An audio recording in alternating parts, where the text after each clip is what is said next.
तो नमस्कार दोस्तों, आप लोग का स्वागत है दोस्तों केमिस्ट्री का बहुत इंपॉर्टेंट क्लास में। है कि हम लोग आप लोग को केमिस्ट्री बता रहे थे, तो उसमें सिखा रहे थे क्या, केमिस्ट्री में मेटल और नॉन मेटल चैप्टर चल रहा था, है ना। तो मेटल और नॉन मेटल चैप्टर को सब चीज बता दिए दोस्तों। उसके बाद आपको बताते हैं उसमें इलेक्ट्रॉनिक विन्यास। टॉपिक का नाम क्या है? इलेक्ट्रॉनिक विन्यास। यानी किसी भी तत्व या एलिमेंट या परमाणु का जो इलेक्ट्रॉनिक विन्यास कैसे निकाला जाता है, वो चीज आपको बढ़िया तरीके से बताएंगे, है कि नहीं। इसके बारे में डिटेल से पढ़ना था 9th क्लास में, लेकिन फिर भी आपको शॉर्ट तरीका समझाने की कोशिश करेंगे, है ना, जो कि आपको 10वां बहुत काम आए।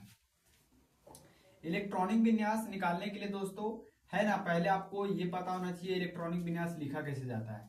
तो इलेक्ट्रॉनिक विन्यास को लिखा जाता है दोस्तों KLMNOP। ये कक्षा होता है, क्या होता है? ऑर्बिट। इंग्लिश में ऑर्बिट बोलते हैं और हिंदी में कक्षा बोलते हैं। ये कक्षा के हिसाब से उसको क्या किया जाता है दोस्तों? लिखा जाता है कि नहीं। तो उसका एक सूत्र होता है 2n²। अगर जो पहली कक्षा में रखेंगे तो यहाँ पे आप n के मान 1 रखिए, है कि नहीं, तो आपका 2 निकल के आ जाएगा। यहाँ पे देख सकते हैं 2 गुना n के जब आप 1 का स्क्वायर करिएगा तो आपका आंसर 2 ही आएगा। फिर दूसरी कक्षा में कितने इलेक्ट्रॉन होगा? तो 2 गुना 2 पर पावर 2 करिए, 2 दूना 4 दूना 8 इलेक्ट्रॉन होगा। तीसरी कक्षा में कितना होगा? तो आप धरिएगा तो आपको आ जाएगा 18 इलेक्ट्रॉन। कितना आ जाएगा दोस्तों? 18 आ जाएगा, क्योंकि 3 तिया 9, है ना, 3 तिया 9 और 9 दूना 18। उसी प्रकार आप चौथा वर्ग में रखिएगा तो 4 चौका 16 दूना कितना हो जाएगा? 32, है कि नहीं। उसी प्रकार पापचे 25 हो जाएगा आपका। 5 के स्क्वायर पापचे 25, है ना, 25 दूना पापचे 25 हो गया आपका। तो ये अब 25 दूना 50, है कि नहीं। यानी इसका डबल होते जाता है दोस्तों, आपका क्या हो जाता है? बढ़ते जाता है ना। तो आपको इतना दूर तक जरूरत नहीं है, बस इतने तक इंपॉर्टेंट है, इतने तक आपको पढ़ना है कि नहीं।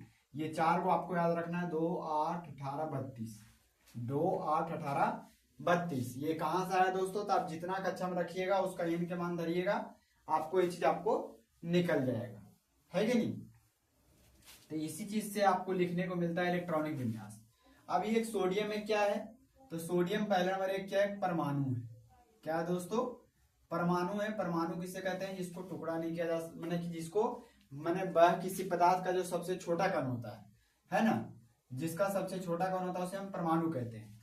तो सोडियम में क्या दोस्तों? परमाणु है, प्लस में धातु भी है।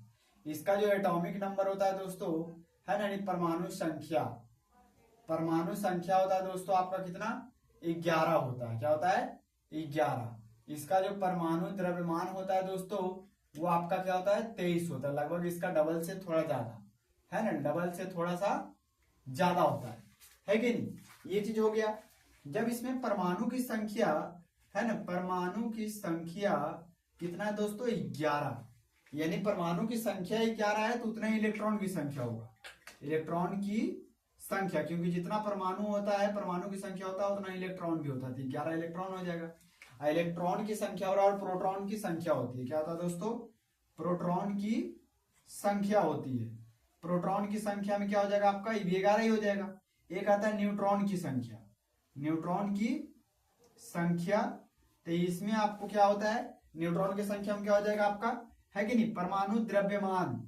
परमाणु, ये सूत्र याद रखिएगा, परमाणु द्रव्यमान माइनस परमाणु संख्या होता है। क्या होता है? परमाणु द्रव्यमान माइनस परमाणु संख्या होता है। अब परमाणु द्रव्यमान 23 है, परमाणु संख्या 11 है, घटेगा तो कितना आएगा दोस्तों? आपका 12 आ जाएगा। तो ये 12 क्या आया दोस्तों? आपका न्यूट्रॉन की संख्या। क्या निकल के आया? न्यूट्रॉन की संख्या।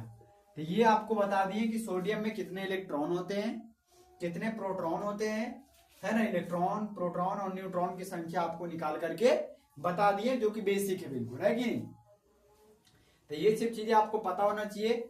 उसके बाद दोस्तों आपको आगे बताते हैं, है कि नहीं, समझिएगा ध्यान से। अब चूंकि इसमें सोडियम परमाणु है, तो सोडियम या कोई भी परमाणु लीजिएगा तो उसमें जितना भी परमाणु की संख्या रहेगा, है कि नहीं। तो इसमें इलेक्ट्रॉन की संख्या कितना है दोस्तों? इलेक्ट्रॉन की संख्या कितना है? 11 है। कितना है? 11 है। तो उसको जो KLMN जो कक्षा था, KLMN, ये जो कक्षा है दोस्तों, इस कक्षा में इसको कैसे व्यवस्थित कर सकते हैं? तो इसको व्यवस्थित करने के लिए 11 इलेक्ट्रॉन को कैसे बांटिएगा? पहली कक्षा में 2 इलेक्ट्रॉन से ज्यादा आ नहीं सकता, क्योंकि आपको निकाल कर बता दिए। दूसरी कक्षा में 8 इलेक्ट्रॉन से ज्यादा हट नहीं सकता है कि नहीं।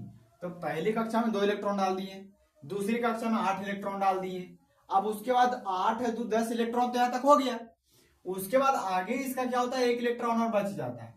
तो इसका अगला कक्षा में 18 इलेक्ट्रॉन या 8 इलेक्ट्रॉन आता है कि नहीं। लेकिन अब यहाँ पे 1 इलेक्ट्रॉन बचा तो चूंकि 1 आ जाएगा। कितना आ जाएगा दोस्तों, 1 आ जाएगा, है कि नहीं।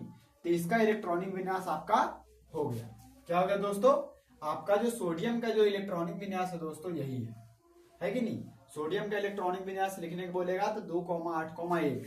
लेकिन जैसे हम लिखे हैं दोस्तों, आपको ऐसे ही लिखना पड़ेगा। अगर जब 2,1,8 लिखिएगा तो गलत हो जाएगा, 8,1,2 लिखिएगा तो भी गलत हो जाएगा, है कि नहीं। 1,2,8 लिखिएगा तो भी गलत हो जाएगा। ये सारा क्या हो जाएगा दोस्तों, ऐसे लिखिएगा तो आप गलत माना जाएगा, है कि नहीं। अगर जो आपको सही इलेक्ट्रॉनिक विन्यास लिखना तो आपको ऐसे ही, है कि नहीं। अब यहीं पे समझिएगा, अब ये तो एक तत्व का आपको निकाल के बता दिए, है कि नहीं। उसी प्रकार आप लीजिए जैसे पोटेशियम। पोटेशियम की परमाणु संख्या होता है दोस्तों 19 होता है। कितना होता है, 19 होता है। इसका परमाणु द्रव्यमान 39 होता है कि नहीं। तो इसका इलेक्ट्रॉनिक विन्यास लिखने के लिए दोस्तों 19 इलेक्ट्रॉन है, तो 2,8, 8 2 10 हो गया। अब 9 को बच रहा है तो एगो 8 दीजिए और एक दीजिए। क्या दीजिए, 1 दीजिए, है कि नहीं। तो इसका इलेक्ट्रॉनिक विन्यास निकालिए किसका, ये आपका सोडियम का, यानी 2 8 8 1, यानी इसकी बाहरी कक्षा में कितने इलेक्ट्रॉन, 1। इसके बाहरी कक्षा में कितने इलेक्ट्रॉन, तो 1 इलेक्ट्रॉन, है कि नहीं। उसके बाद आप समझिए जिसे मैग्नीशियम का लेते हैं। मैग्नीशियम जिसका की परमाणु संख्या 12 होता है। कितना होता है दोस्तों, 12 होता है कि नहीं। पीरियोडिक टेबल में आप लोग को सब बता दिए थे कि कैसे परमाणु संख्या याद करना है, क्या आसान होता है। तो इसमें 12 इलेक्ट्रॉन को कैसे बांटिएगा, तो 2,8,2, यानी इसके बाहरी कक्षा में कितने इलेक्ट्रॉन है दोस्तों, 2 इलेक्ट्रॉन। तो 2 इलेक्ट्रॉन बाहर में, तो समझिए कि मैग्नीशियम के बाहरी कक्षा में 2 इलेक्ट्रॉन। उसी प्रकार एल्युमिनियम लीजिए, तो एल्युमिनियम का परमाणु संख्या 13 होता है। कितना होता है, 13 होता है दोस्तों। तो 2,8,3, 2,8,3, तो 8 2 10 3 13, यानी इसके बाहरी कक्षा में कितने इलेक्ट्रॉन होता है दोस्तों, 4 इलेक्ट्रॉन होते हैं, है कि नहीं। यानी एक चीज आप लिख लीजिए यहाँ पे पॉइंट बना करके कि जो भी धातु रहेगा, क्या रहेगा, धातु रहेगा, है ना, उसके बाहरी कक्षा में, कौन कक्षा में, ये जो लास्ट में परमाणु बचता है उसको बाहरी कक्षा कहते हैं। क्या कहते हैं, बाहरी कक्षा। बाहरी कक्षा में 1 2 या 3 इलेक्ट्रॉन से ज्यादा नहीं होगा, है कि नहीं। 1 2 या 3 इलेक्ट्रॉन, यही सब होगा बस धातु में, है कि नहीं। तो ये सब चीजें आपको बताएं इलेक्ट्रॉनिक विन्यास निकालने के लिए। अब आपको जो मेन चीज पढ़ना है वो चीज आपको बताते हैं, है कि नहीं। बस लास्ट अगर जो आप इसको समझ लीजिएगा तो समझिए कि आपको पता चल गया, है कि नहीं। तो आइए समझते हैं। आप लोग को याद करिए, जब पीरियोडिक टेबल शॉर्ट में बताए थे तो आप एक चीज बताए थे, अक्रिय गैस या नोवेल गैस, ये 0 ग्रुप, है कि नहीं। बताया थे कि नहीं बताए थे। जैसे हीलियम, हीलियम एक तत्व है दोस्तों। क्या है, हीलियम एक तत्व है जिसकी परमाणु संख्या 2 होती है। कितना होता है दोस्तों, 2 होता है। हीलियम का परमाणु संख्या कितना होता है, 2 होता है। तो इसका इलेक्ट्रॉनिक विन्यास लिखने के लिए सिर्फ 2 की आवश्यकता है, बस आप ऐसे कर दिए, इसका इलेक्ट्रॉनिक विन्यास हो गया, है कि नहीं। फिर आता है दोस्तों नियॉन। क्या आता है, नियॉन। तो नियॉन की जो परमाणु संख्या होता है दोस्तों 10 होता है कि नहीं। तो इसका इलेक्ट्रॉनिक विन्यास लिखिएगा तो 2,8 होगा। क्या होगा, 2,8, है कि नहीं। उसके बाद आता है दोस्तों आर्गन, जिसकी की परमाणु संख्या होता है दोस्तों 18 होता है। इसका जब आप इलेक्ट्रॉनिक विन्यास लिखिएगा तो 2,8,8 आता है कि नहीं, है कि नहीं। उसके बाद समझिएगा हे, ने और कर, है कि नहीं। फिर आता है क्रिप्टॉन। क्या आता है दोस्तों, क्रिप्टॉन, क्रिप्टन क्या आता है, क्या आता है, क्रिप्टन आता है कि नहीं। ये Ag से हीलियम, Na से नियॉन, Ar से आर्गन और Kr से क्या होता है दोस्तों, क्रिप्टन होता है कि नहीं। क्रिप्टन का जो परमाणु संख्या होता है दोस्तों 36 होता है। क्या होता है, 36 होता है। 2,8, है कि नहीं, 18, तो कितना आपका हो गया 10 और 10 20, 8 28, 28 और 8 36, 28 8 कितना हो गया दोस्तों, 36। ये आपका क्रिप्टॉन का क्या हो गया, इलेक्ट्रॉनिक विन्यास। क्रिप्टॉन का क्या हो गया, इलेक्ट्रॉनिक विन्यास। उसके बाद आपका आता है जेनॉन। क्या आता है? जेनॉन। XN होता है और इसकी परमाणु संख्या दोस्तों 54 होता है। कितना होता है? 54 होता है। इसको कैसे लिखिएगा आप? तो 2,8,18 है कि नहीं? 2,8,18,18,8 18 दूना 36, 36 और 10 46, 46 और 8 कितना हो जाएगा दोस्तों? 54 है कि नहीं? तो इस प्रकार से आपका जो है जो भी अक्रिय गैस, इसको क्या कहते हैं दोस्तों? नोबेल गैस बोलिए या अक्रिय गैस। एक और आता है कि नहीं? एक आता है दोस्तों रेडॉन। क्या आता है? रेडॉन, है ना, जिसका परमाणु संख्या होता है दोस्तों 86। क्या होता है दोस्तों? 86। इसका पहले कक्षा में 2 8 है कि नहीं? 2 8 18 32 फिर 18 फिर 8। तो इसका इलेक्ट्रॉनिक विन्यास आपका ये होता है दोस्तों, है कि नहीं? ये आपका हो गया किसका? ये हीलियम का, नियॉन का, आर्गन का, क्रिप्टॉन का, जेनॉन का और रेडॉन का। इसका हो गया इलेक्ट्रॉनिक विन्यास। अब ये आप लोग के बीच में क्यों लिखे, जो समझिएगा। यहाँ पे इलेक्ट्रॉनिक विन्यास को देखने से बस हमको एक चीज कॉमन मिल रहा है दोस्तों, कि अगर जिसको ध्यान से देखिएगा तो इसके बारे कक्षा में 8 गो, इसका भी 8 गो, इसका भी 8 गो, इसका भी 8 गो, इसका भी 8 गो और इसके बारे में 2, है कि नहीं? ये चीज आपको नोटिस करिएगा, ये चीज देखने में आपको मिल रहा है कि नहीं? अब जो बाहरी कक्षा में 8 इलेक्ट्रॉन, जिस भी तत्व का बाहरी कक्षा में 8 इलेक्ट्रॉन हो जाएगा दोस्तों, वो इसलिए 8 इलेक्ट्रॉन हो जाएगा क्योंकि वो 8 इलेक्ट्रॉन होने के बाद वो अस्थायी हो जाता है। क्या होता है? अस्थायी हो जाता है। जिस प्रकार कोई व्यक्ति धरती पे जन्म लेता है तो सोचता है कि मेरा सपना, मेरा गोल पूरा हो, है कि मेरे को अच्छा खासा मतलब बिजनेस हो जाए या नौकरी हो जाए या जो भी आपको है ना, जो उसका सपना होता है व्यक्ति का, वो सपना पूरा हो। अगर जिसको सपना पूरा हो जाएगा, है कि नहीं, तो क्या हो जाएगा? वो व्यक्ति अस्थायी हो जाएगा। क्या हो जाएगा दोस्तों? अस्थायी हो जाएगा। फिर उसको और उतना चीज का चाह नहीं रहेगा जितना परेशान रहेगा शुरू में। तो उसी प्रकार यहाँ पे जो तत्व बता रहे हैं, ये सब जो तत्व है जिसके बाहरी कक्षा में 8 इलेक्ट्रॉन है, ये सब के सब अस्थायी है दोस्तों।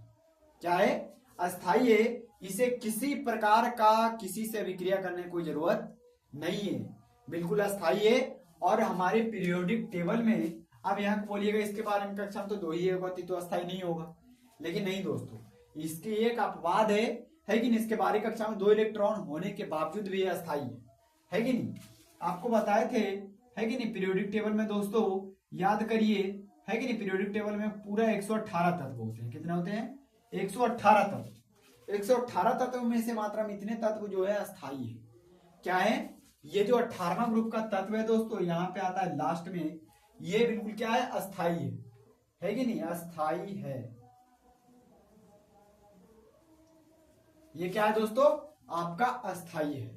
बाकी जितना भी तत्व है दोस्तों वो अस्थायी है, वो अस्थायी होना चाहता है कि नहीं?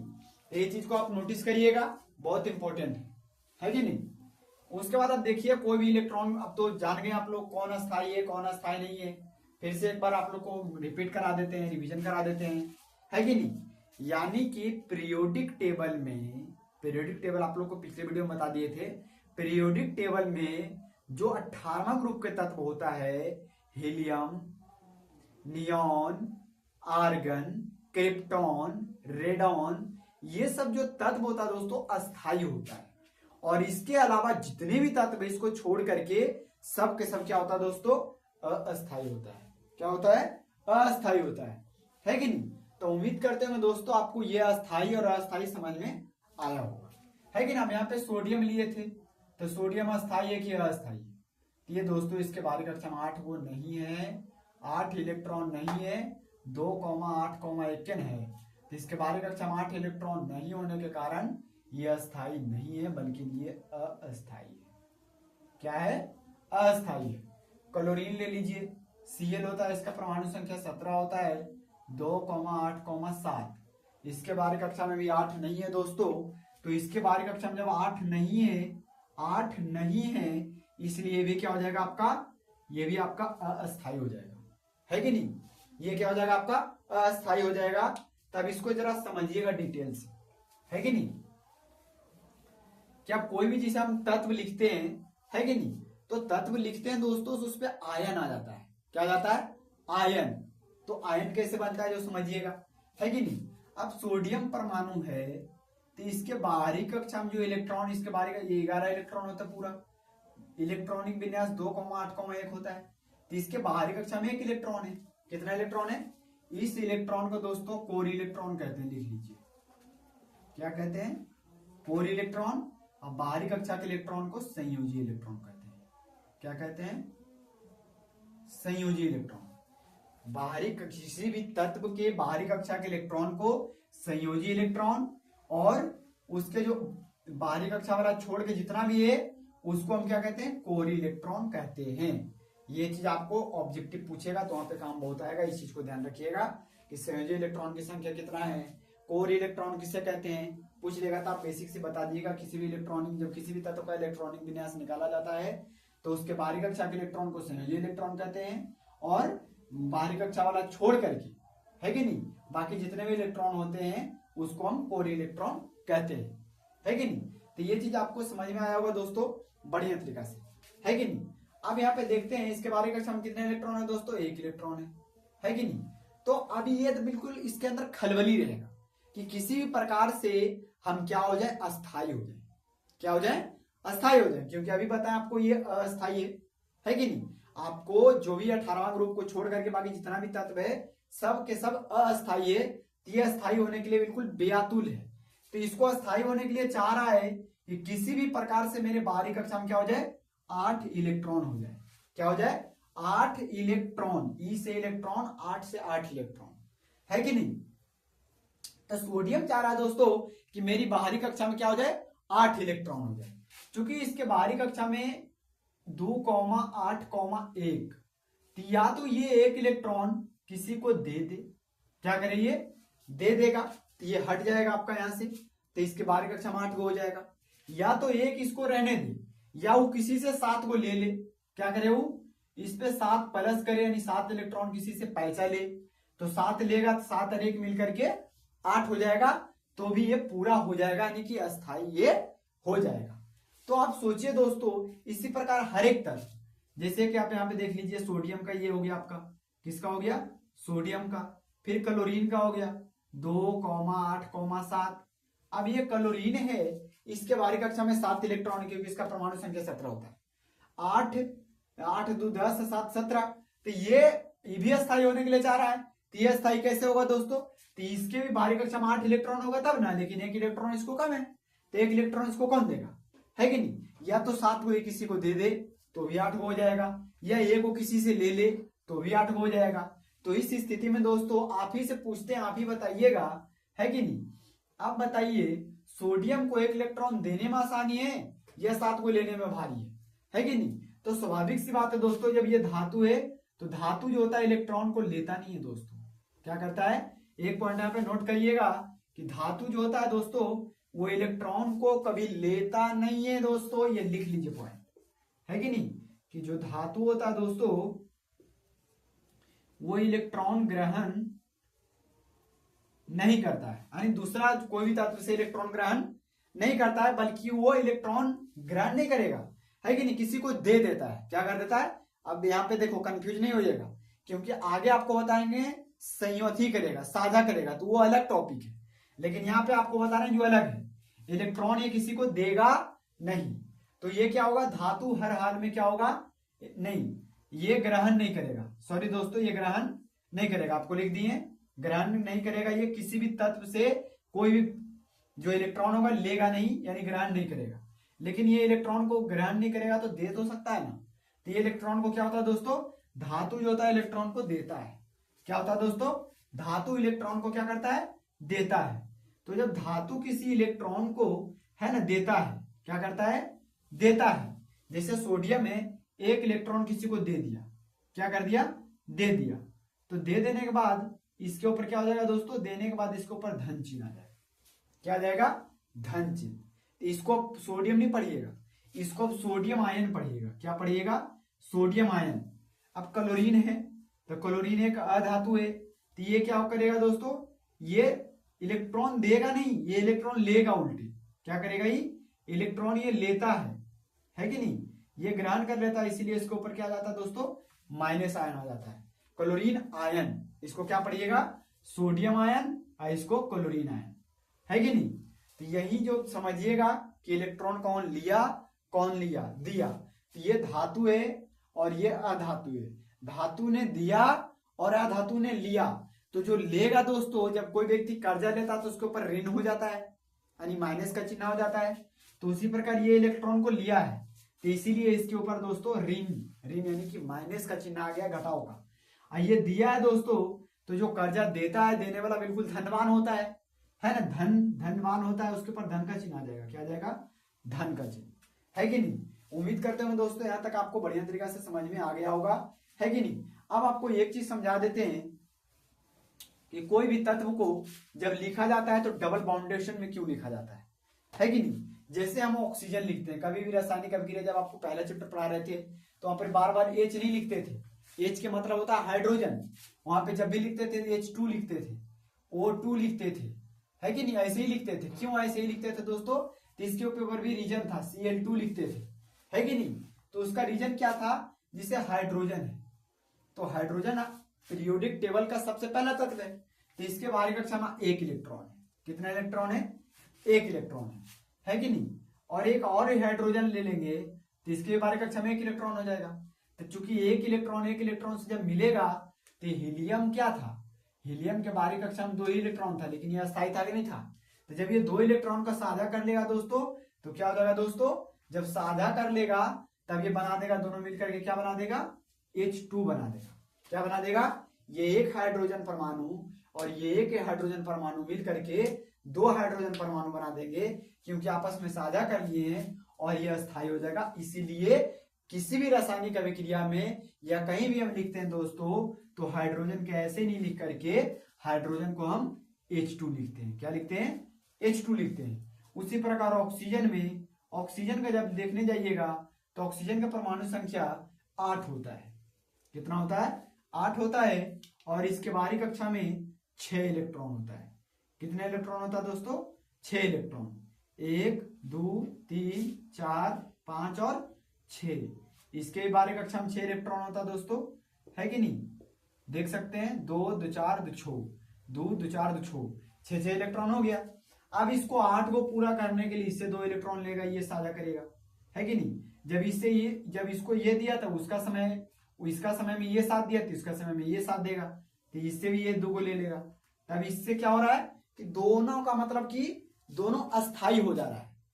क्या हो रहा है, 8 इलेक्ट्रॉन से ना कोई भी अस्थाई होता है, आपको पीछे बताएं, तो 8 इलेक्ट्रॉन से अस्थाई होता है। तो ये क्या हो रहा है, दोनों अस्थाई हो जाता है, इसीलिए O2 को O2 ही लिखा जाता है। ऑक्सीजन को O नहीं लिख करके O2 लिखा जाता है कि नहीं। उसी प्रकार क्लोरीन है, 7 इसका बाहरी कक्षा में इलेक्ट्रॉन होते हैं, वो एक वो का साझा करेगा, है कि नहीं। तो उम्मीद करते हैं दोस्तों आपको ये चीज समझ में आया होगा, है कि नहीं। तो ये चीज आप लोग लिख लीजिए, बढ़िया तरीका से समझिए, है कि नहीं समझ में आया तो फिर से आपको रिपीट करके आप इस वीडियो को देख सकते हैं। बाकी जय हिंद, जय भारत दोस्तों।